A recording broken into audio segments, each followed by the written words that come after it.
espacio promocional y publicitario. Esta es la revista de Opinión Democracia. Seriedad y credibilidad en todas partes.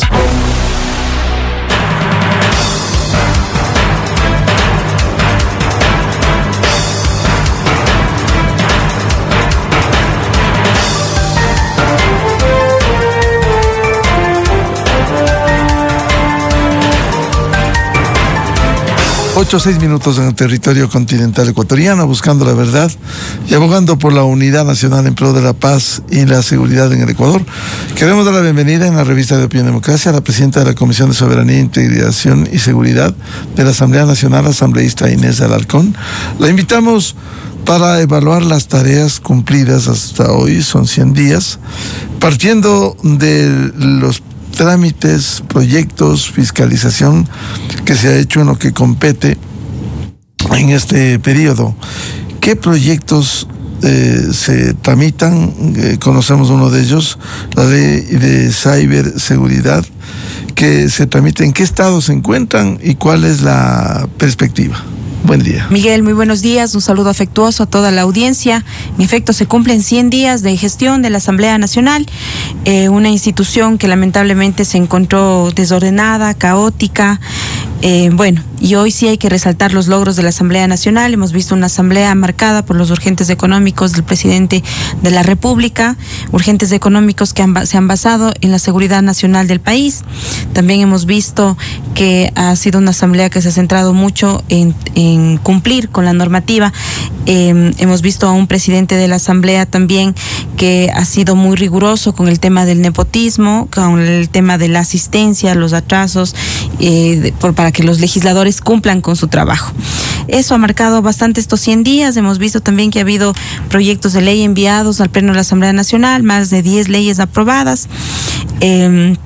Hemos tenido reformas de estatutos de la Escuela Legislativa, becas y cursos accesibles para la ciudadanía. Más de 3,000 personas visitaron el Palacio Legislativo, eso en general de lo que es la Asamblea Nacional. En la Comisión de Seguridad hemos tenido un trabajo bastante amplio, y dada la continuación también de mi presidencia en esta comisión, estamos hoy trabajando en el segundo informe para la ley de ciberseguridad. Aquí hay que recordarle a la ciudadanía que nosotros como país, regionalmente somos uno de los pocos países que no tiene una ley de ciberseguridad en un mundo tan interconectado, en donde las plataformas digitales están presentes cada día, en donde estamos a un clic de ser estafados, a un clic de que alguien conozca nuestra información. La ley de ciberseguridad viene a darle una estructura como tal a todas las plataformas digitales y sobre todo para que la gente conozca cuáles son sus derechos digitales. Hoy no conocemos los ciudadanos, y también alfabetizar tecnológicamente. Y en cuanto a la digitalización, hemos visto bastantes hackeos a instituciones públicas, privadas. Por ejemplo, una de ellas pudimos ver hace semanas anteriores a uno de los bancos más importantes de nuestro país, que tuvieron problemas cibernéticos, tuvieron ataques cibernéticos, y eso produce que hayan esta falta de coherencia en cuanto a sus depositantes en este caso, ¿no? ¿Cuánto contribuirá este proyecto de ley de ciberseguridad en momentos en que el país vive un conflicto armado interno? Más que nada, este proyecto de ley lo que busca es darle esta seguridad a los ciudadanos en cuanto a seguridad ciudadana digital. Es importante que la ciudadanía sepa que hoy no tenemos ningún marco normativo para todos quienes manejan las plataformas digitales. Ahora, si hablamos de ciberseguridad, no solo hablamos del tema de la seguridad ciudadana, también hablamos, por ejemplo, bien lo ha dicho usted, de ciberdefensa, por ejemplo, los hackeos que vienen a nivel mundial, que vienen a atacar, por ejemplo, todas las infraestructuras digitales del sector público. Hablemos de una infraestructura crítica, por ejemplo, la luz. Si se corta el sistema de la luz, todo el Ecuador nos quedamos sin luz, y no hay hoy una norma que diga qué hacer, quiénes son los responsables, qué sanciones se deben emitir. Eso, ¿en qué estado se encuentra? ¿Está para informe, para que vaya primero al presidente y luego ponga en consideración del Pleno? Sí, se encuentra ya aprobado el informe de primer debate, estamos trabajando en el informe de segundo debate. Nosotros esperamos que las próximas semanas ya estarlo debatiendo en el Pleno. Recordemos que la ley de ciberseguridad fue archivada en el periodo anterior por una retaliación política. Hoy estamos de nuevo con esta propuesta para que sea debatida en el Pleno de la Asamblea Nacional. Esperamos entregar este informe. Hemos recibido en la mesa legislativa a la sociedad civil, académicos, expertos nacionales e internacionales. Hemos trabajado también con una legislación comparada en países que están sumamente avanzados como Perú y Colombia en cuanto al cuidado de sus plataformas digitales. ¿Qué otros proyectos tienen en camino en la comisión? Bueno, estamos trabajando en un proyecto importante para la seguridad ciudadana, es la homologación de los uniformes de las fuerzas del orden. ¿Qué buscamos con este proyecto de ley? Es articular con una sola hoja de ruta quiénes pueden fabricar los uniformes de los policías. ¿Qué está pasando hoy? Que la delincuencia organizada utiliza los mismos uniformes de la Policía Nacional, de los militares, para hacer batidas, para hacer operativos, para entrar en ciudadelas, fungiendo de las fuerzas del orden. Es impensable que hoy usted pueda encontrar aquí en Quito los uniformes de las policías, sea por internet, sea en cualquier casa de venta de ropa, usted encuentra uniformes de policías desde los $40 hasta los $50. Eso es impensable en un país en donde estamos trabajando contra la inseguridad de que estos uniformes se puedan vender de cualquier forma. Lo que buscamos con esto es que haya esa trazabilidad. Quienes pueden fabricar los uniformes de policías, militares, deben cumplir con ciertos requisitos tecnológicos y deben ser autorizados por el Ministerio de Defensa. Además de ello, en este proyecto de ley es importante, Miguel, decirle que estamos solicitando que todos los uniformes policiales tengan un sistema QR que debe ser personal e intransferible y que también, por supuesto, se trabaje siempre con la bodycam prendida, sobre todo a los policías y a los agentes de tránsito. Debe ser un momento en el que todo el tiempo esté prendida para que incluso le facilite el trabajo a la Fiscalía y al sistema de justicia. ¿Y por qué no? Porque de esto hemos venido hablando tanto tiempo, de la bodycam. Lastimosamente, incluso teniendo esto, no se ha logrado uniformar para que todos utilicen. Esa es el talón de Aquiles de nosotros, ¿no? Que no hemos logrado articularnos de tal forma en que sea beneficioso para la información. Por eso, en este caso, nosotros incluso estamos poniendo sanciones a los servidores que no lo hagan. El servidor tiene que tener prendido su bodycam todo el tiempo, y más aún en los operativos, más aún cuando el ciudadano ha tenido cualquier tipo de inconveniente en la carretera o en la misma ciudad. Por eso es importante que esta información sea clara, oportuna y eficaz para la misma policía, para la Fiscalía y para el sistema de justicia, y con eso incluso se aceleran los procesos. Esto se va a legislar exclusivamente para policía, también para los gobiernos autónomos descentralizados que manejan todavía tránsito. Sí, todas las fuerzas del orden, tránsito, policía, militares, incluso los mismos servidores penitenciarios, todos deben estar transmitiendo en tiempo real lo que está pasando, porque es información sensible, porque es información que se debe manejar a todo el tiempo, y con eso también buscamos darle transparencia y reducir la corrupción. Por cierto, habrá temas delicados de inteligencia que van a ser un operativo en donde la información será para luego, antes que ese momento, que pudiera alertar a los delincuentes. Claro que sí. Bueno, el sistema de inteligencia, por su carácter y su naturaleza, debe ser reservado. Entonces nosotros entendemos que esa es información que no se puede manejar, pero hablemos de los agentes de tránsito cuando hacen un operativo. Todo el tiempo debe estar prendida su bodycam, y con eso eliminamos, aquí sí me gustaría insistir, los temas de corrupción que tanto hemos visto en nuestro país. Hay otro proyecto que conocíamos que está en la comisión, el proyecto para los guías penitenciarios. ¿Qué se pretende hacer con este proyecto de ley? Bueno, este proyecto es importantísimo.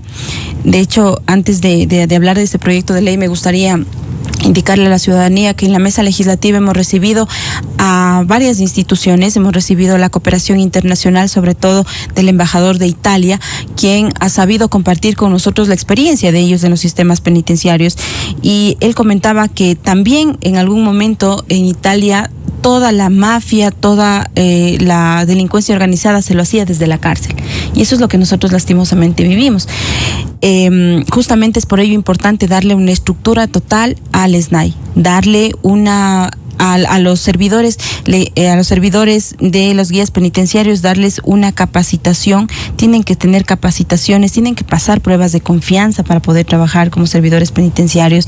Debe tener una estructura como tal el SNAI, que hoy no la tiene, a pesar de que ya fue adscrito al Ministerio de Interior, no tiene una estructura como tal, y por eso es importante que la ciudadanía conozca que los servidores penitenciarios son una fuerza del orden también, y que deben estar capacitados para actuar contra o con el PPL, porque la policía está capacitada para la seguridad interna, los militares para la ciudad externa, para la seguridad externa, pero los guías penitenciarios, que son quien más deben tener esta capacitación. ¿Por qué? Porque trabajan con los delincuentes directamente.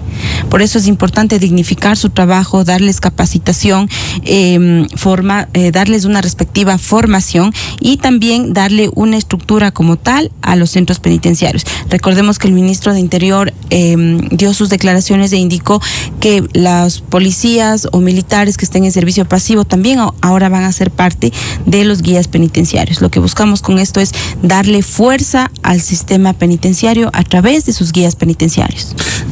Es decir, capacitación y también formación a fin de que estén adecuados en un momento complejo que vive el país, y ha habido debilidad en los controles de los centros penitenciarios. Correcto, hay una debilidad que se debe responder de la misma magnitud, que se debe trabajar, y por supuesto no podemos dejar de lado que son personas, que son seres humanos, que necesitan capacitarse, que necesitan formarse, y aquí sí es importante insistir en las pruebas de confianza, en el polígrafo, todas estas pruebas que deben de pasar para que trabajen en el sistema penitenciario, porque hoy el ser parte del sistema penitenciario no se convierte en algo que quiera ser un joven.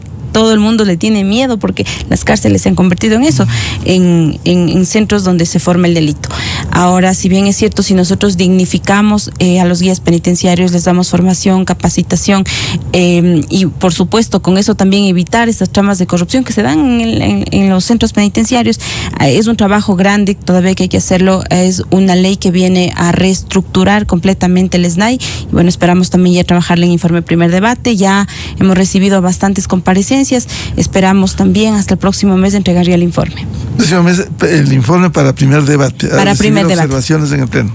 Recibir las observaciones de los señores legisladores. Eso es importante, y bueno, después del informe segundo debate, en los que esperamos también contar con los votos necesarios. Recordemos que la seguridad no tiene ideología política, es un derecho constitucional que nosotros como legisladores le debemos al pueblo ecuatoriano. ¿Qué otros proyectos tienen en proceso en la comisión luego de estos 100 días que se ha ventilado algunos en otras comisiones? Bueno, también dentro de la Comisión de Seguridad es importante decir a la ciudadanía que estamos trabajando en la fiscalización de la cooptación de menores de edad para los grupos de delincuencia organizada, pero aquí hemos encontrado graves problemas, ¿no?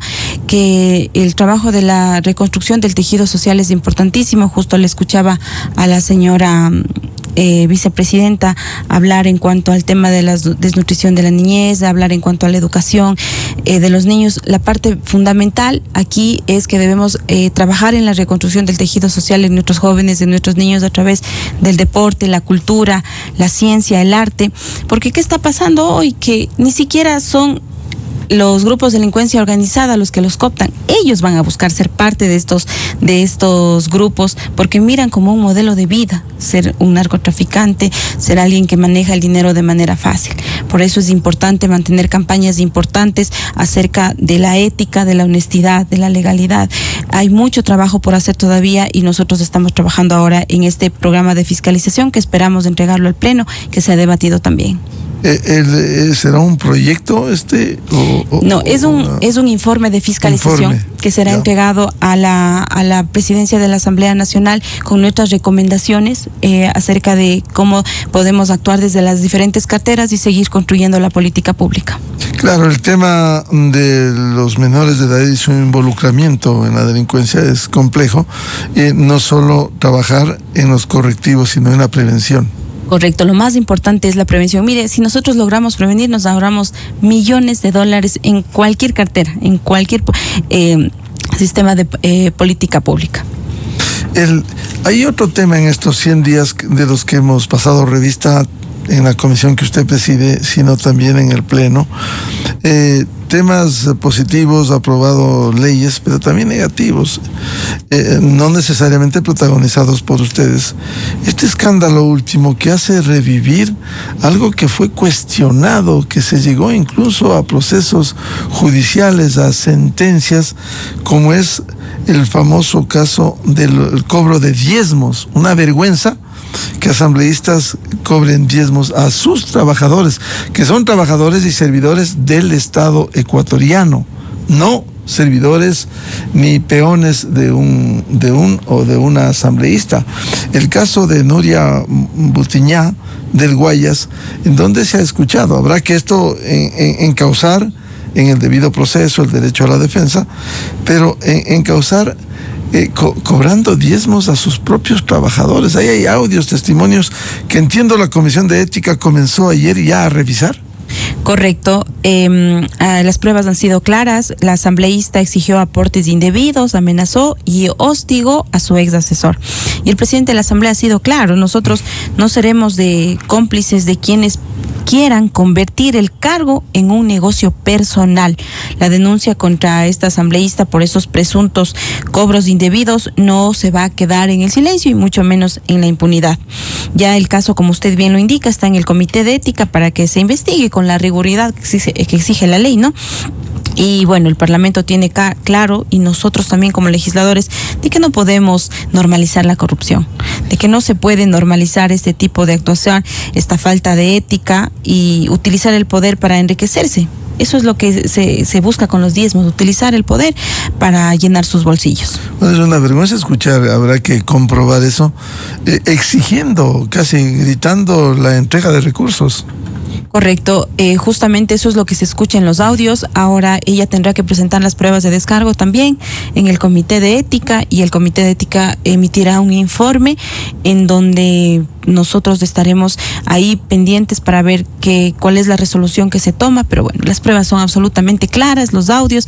El señor es asesor, el que ha sido maltratado en esta manera. También está su testimonio, claro.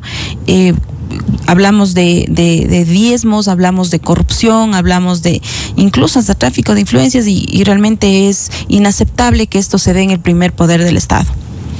Ahora, por los testimonios que no ha negado la asambleísta Butiñá, no ha negado eso. Lo que ha hecho es cuestionar a su trabajador, que era un vago, que no trabajaba, cómo lo contrató para que sea su asesor. Pero dado estos hechos, ¿en qué tiempo deberá estar el informe en el Comité de Ética y luego en el Pleno de la Asamblea? Mire, Miguel, con respecto a lo que usted comenta, si un asesor o un servidor no cumple con su trabajo, uno como legislador y que está a cargo de ese despacho, de esa comisión, por supuesto que está en la obligación de desvincularlo, porque él está ganando el dinero de los ecuatorianos. Nosotros como legisladores no le pagamos, le paga el pueblo ecuatoriano. Pero tratar de excusarse con que el señor era un vago para cubrir las estadías de la señora o para cobrarle diezmos es completamente inaceptable. Y debería darle vergüenza haber dicho que por vago lo votó, cuando claramente hay los audios en donde ella solicita dinero para sus viáticos. Eso es inaceptable. Que no ha desmentido eso. Y que no ha Ha desmentido. dicho eso es falso. Claro, es que es la voz de la asambleísta. Pero bueno, en este caso esperamos que el Comité de Ética trabaje con celeridad, que no sea un tema que se pierda en la Asamblea Nacional y que no puede caber la impunidad, como ya se ha visto en muchos otros casos, que más bien el Comité de Ética entregue lo más pronto posible. Una vez que entregue el informe, el Pleno tiene 5 días para tratarlo. Esperemos que el informe se trabaje de manera célere en el Comité de Ética, y que bueno, el Ecuador también conozca y sepa cómo ciertos legisladores utilizan el poder para enriquecerse. Ahora, para destituir a un asambleísta, como es este caso, si se propone, se necesitarán los 2/3. ¿No será difícil conseguir 101 votos? A sabiendas, habrá que ver también quiénes defienden la corrupción. Correcto, y eso quedará al ojo público, ¿no? Al ojo del ecuatoriano, quienes defienden la corrupción, la impunidad, los diezmos, quienes permiten que sus legisladores utilicen el dinero de los ecuatorianos para enriquecerse. Aquí habrá que ver las conciencias de quienes votan en contra de una posible destitución. Es clara la ley orgánica de la función legislativa, ningún legislador puede recibir ningún tipo de dinero de otra fuente que no sea su trabajo o solo únicamente en el caso que sea docente. Entonces, si comenzamos respetando la ley orgánica de la función legislativa, la ley que nos rige a los legisladores, y si las pruebas son contundentes y el Comité de Ética determina que hubo un cobro de diezmos, esta Asamblea deberá tratar el tema como lo es, como un caso grave de diezmos y destituirla. ¿Se necesitarán 101 votos? Correcto, se necesitan 101 votos. Nosotros sí apelamos a las fuerzas de la Asamblea Nacional, a las fuerzas políticas, para que actuemos de la manera que nos corresponde, actuemos de la manera que espera el pueblo ecuatoriano.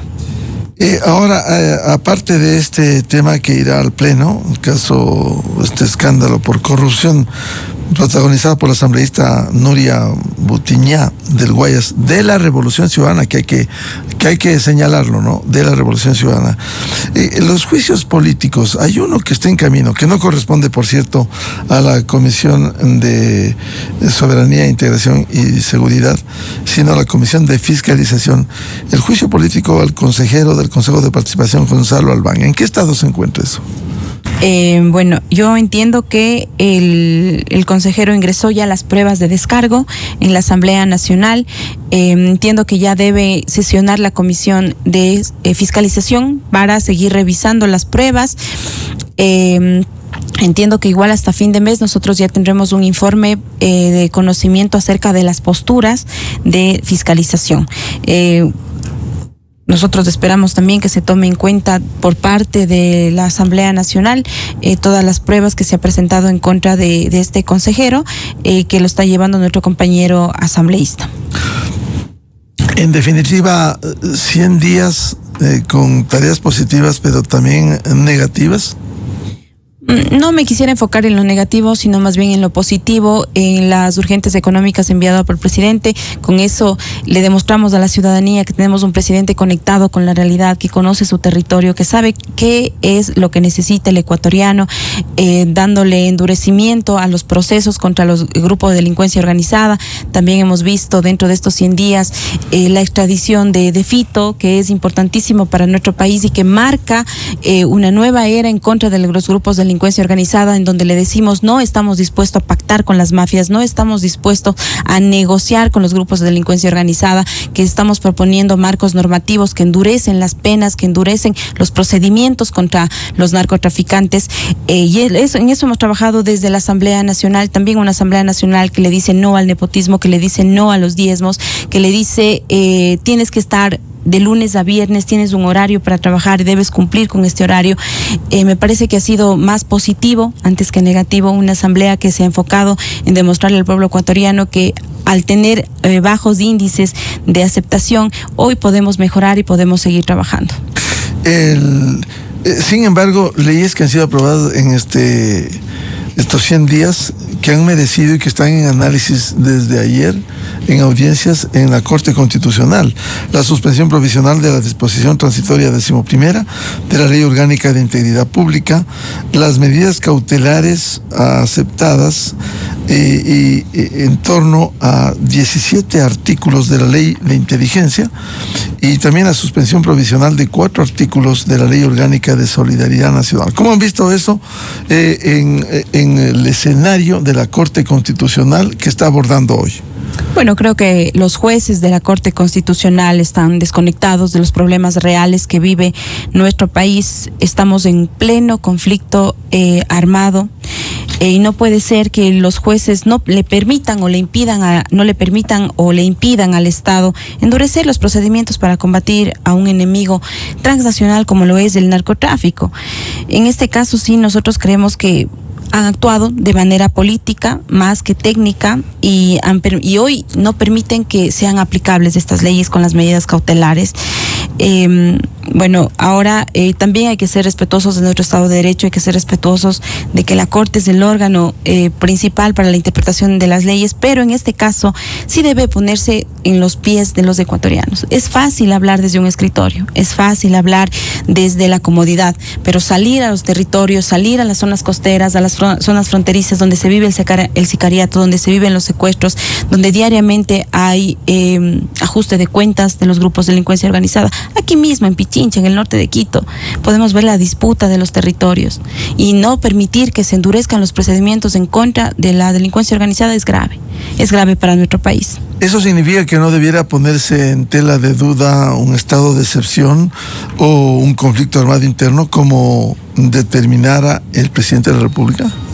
Por supuesto, estamos ante una situación grave en nuestro país, justamente por eso la cooperación internacional, porque países de afuera se dan cuenta cómo nuestro país lastimosamente ha sido cooptado por el narcotráfico, cooptado en todas las esferas del narcotráfico, en las esferas políticas e incluso militar, policial. Podemos ver casos claros como Metástasis, Purga, Plaga, en donde se puede verificar cómo nuestro país está cooptado por estos grupos de delincuencia organizada. Y mire, por ejemplo, le voy a dar uno de los artículos que yo creo que era fundamental en la ley de solidaridad, el artículo 6, en donde determina que cualquier persona que pertenezca a cualquier grupo de delincuencia organizada o financie irá de 22 a 26 años preso.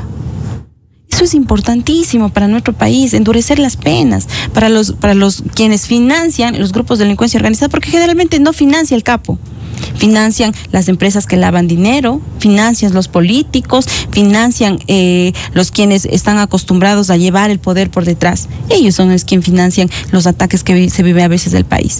Por eso es importante que se tome en cuenta y la Corte Constitucional actúe a favor y a beneficio del país y en contra de la delincuencia organizada. Bien, muchas gracias. La presencia en la revista de Opinión Democracia de la asambleísta Inés Alarcón, presidenta de la Comisión de Soberanía, Integración y Seguridad de la Asamblea Nacional. Muy amable, Inés. Gracias a ustedes. Un abrazo. 8:31 en el territorio continental ecuatoriano. Vamos a una pausa y Buscando la Verdad volvemos para hablar precisamente sobre el trámite en la Corte Constitucional de las demandas de inconstitucionalidad. Invitado, el constitucionalista abogado Andrés Santos. Desde 1984 con Gonzalo Rosero. La revista de Opinión Democracia. Siempre líderes, siempre confiables. Enseguida regresa Miguel